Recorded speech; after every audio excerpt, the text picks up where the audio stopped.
Have you ever felt like your energy is just everywhere? Scattered all over the place except for where it really needs to be, which is with you.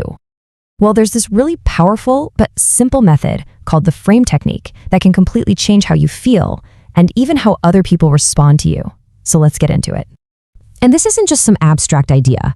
At a live event recently, a woman was having a tough time with her ex. So she tried this one little exercise to pull her energy back into her own body. And the result? After months of barely hearing from him, her phone starts blowing up with calls and texts.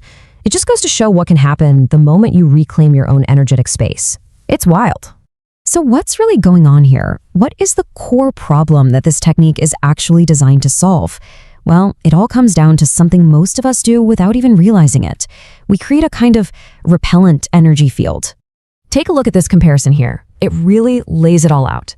A lot of us, especially if we're empaths, operate with what you could call expanded energy. We think we're being open and connected, but to other people, it can actually feel intrusive and even repellent. And for us, it just leaves us feeling totally spread thin. The goal is to get to contained energy, which is grounded, it's powerful, and it's naturally magnetic. And this right here gets to the absolute heart of it. That expanded energy, it's not a sign of strength.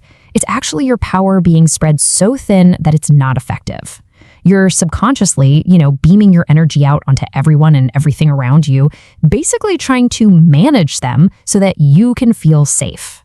But the great irony is, that's the very thing that pushes people away.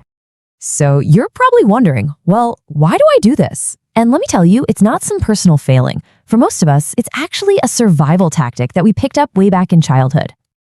Okay, so the psychological root of this is a key developmental stage. It's called subject-object differentiation. And don't worry, it's not as complex as it sounds. All it means is learning to understand the separation between yourself, the subject, and everyone and everything else, the object. When that line gets blurry for us as kids, well, it stays blurry. This makes it so simple. Think of it like binary code, right? You are the one. You are the self. Everything else, other people, their emotions, the room you're in, that's all the zero. The problem starts when we get so laser focused on all the zeros out there that we completely forget that we're the one. And this is how it starts to manifest. It becomes a survival skill. If you grew up having to walk on eggshells around a parent or step-parent, you learn to become a chameleon. You're constantly tuning in, reading the room, just to know if you're okay.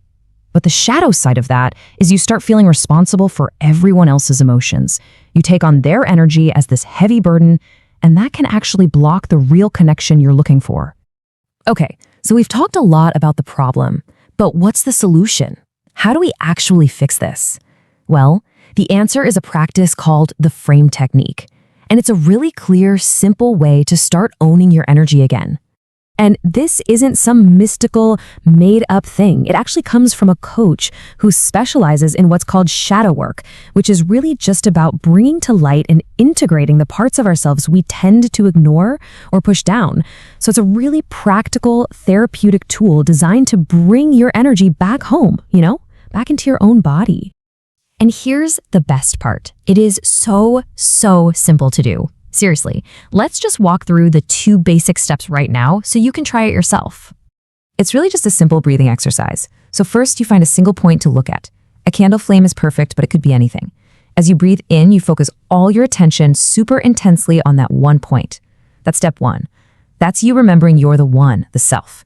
Then, as you breathe out, you relax your eyes, but you don't move them. You just notice everything in your peripheral vision. That's step 2, acknowledging the zero, the other. And you just repeat that. In, out. Now here's a really crucial tip for making this practice work.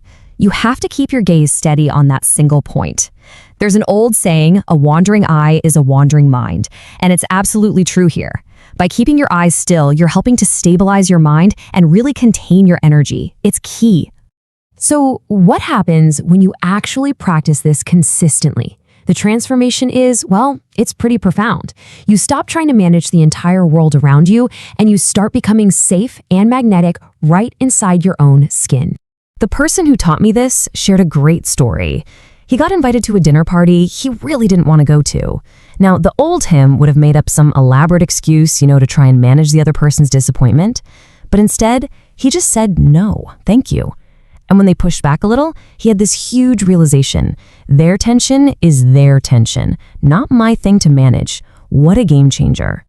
And that one little shift leads to all of these amazing changes. You really do stop feeling responsible for how everyone else feels. You can set a boundary and not feel guilty about it.